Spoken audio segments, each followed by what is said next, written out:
乌克兰东部冲突开始激化，谁会希望点燃一场战争？那么就可以看一看谁将是战争中的最大得利者。各位网友，大家好，我是刘小飞。这两天，乌克兰东部几个州呢，已经开始有点硝烟弥漫的感觉了。乌克兰方面讲说，幼儿园呢遭到了炮击，说是东乌民兵干的。而东乌这边说呢，是乌克兰政府军先开的火，而且他们还说拿到了乌克兰的完整进攻路线，还有路线图，以及目标是什么呢？是要把所有讲俄语的人从乌克兰东部两个州全部赶出去。另外呢，还有报道说，乌克兰特种部队偷袭了顿巴斯的化工厂，而顿涅斯克大楼外边呢还有吉普车爆炸。不过看画面看，爆炸规模呢倒是不大，没有人伤亡。现在呢，已经有不少东乌居民跑到俄罗斯境内躲避战火了。而更严重的是，除了乌克兰境内的冲突，现在已经有炮弹落入了俄罗斯境内了。乌克兰政府和东乌武装呢，都指责是对方先破坏停火。那么我们就应该还会看到一段古老的情节，就是双方都会指责各种袭击、爆炸都是对方自导自演的。比如乌克兰一定会指责顿涅斯克自己炸了一辆吉普车，炸药这么少都没人伤到吗？而东乌也会说他们没炸幼儿园，是乌克兰政府自己玩的，当时幼儿园也一个人都没有。其实呢，这也很正常，这么多年来各种冲突开头都是这样的，毕竟谁打第一枪这个事儿就挺重要。如果不能证明是亲俄武装先开火，而是乌克兰方面先动手，那么西方要制裁俄罗斯就会师出无名。关键是打进俄罗斯那个炮弹要怎么解释呢？这枚炮弹会让乌克兰政府和西方很尴尬，因为他们就很担心俄罗斯以遭到侵略为理由大举进攻啊。那么到底是谁先动手的呢？从国内各个媒体的分析来看，一般有两种判断方法。一种呢是情感判断法，大伙儿都很容易掌握嘛，看谁不顺眼就说一定是谁干的。另一种呢稍微复杂一点，就要分析各方的动机和得失。如果说某一方是乌克兰冲突或者战争中可能面临最大损失的，那基本上这一方是不敢主动挑起战争的。而如果某一方能够付出最小代价或者得利最大，那么他的胆子肯定就大很多。其实最重要的判断依据呢，我们还真没有，因为我们太缺少一手资料了，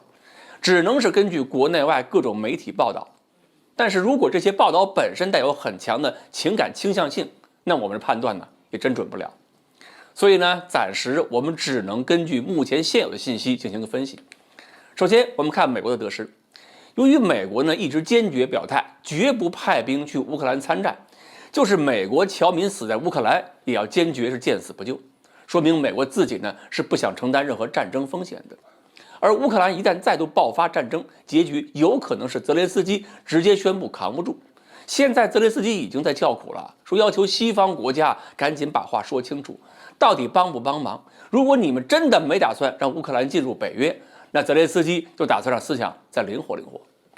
不过呢，19号俄罗斯又搞了一次核战争演习，这种桌面演习虽然是每年都有的例行性的，就是熟悉一下程序而已，但这个时候搞演习，大伙儿也都觉得俄罗斯似乎是有话要说，就是面对乌克兰可能承受不住的压力。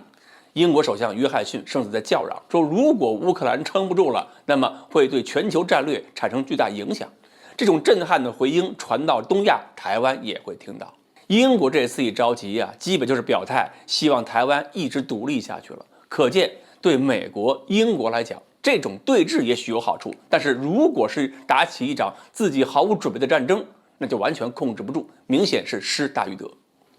不过呢，约翰逊说了这句话，讨论到了台湾，中国外交部就应该有所作为了。然后再说俄罗斯方面，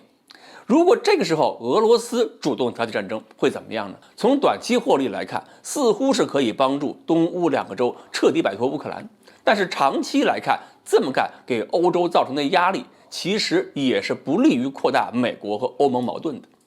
特别是德国现在还拒绝向乌克兰提供任何致命武器，俄罗斯就应该珍惜这种战略契机，团结德国，继续让欧洲和英美立场上扩大差距。对俄罗斯来讲，能确保乌克兰不加入北约就好。那么最有可能就是没有什么政治成本而有政治野心的人，希望通过战争捞一票。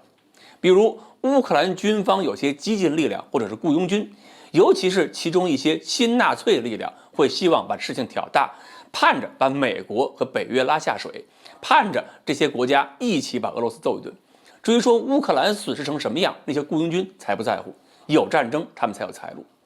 泽连斯基不敢干的事儿，他们未必不敢做。这个呢，就其实特别类似刚解放的时候，国民党在大陆那些残匪的思维套路，整天盼着第3次世界大战爆发，他们可以反攻。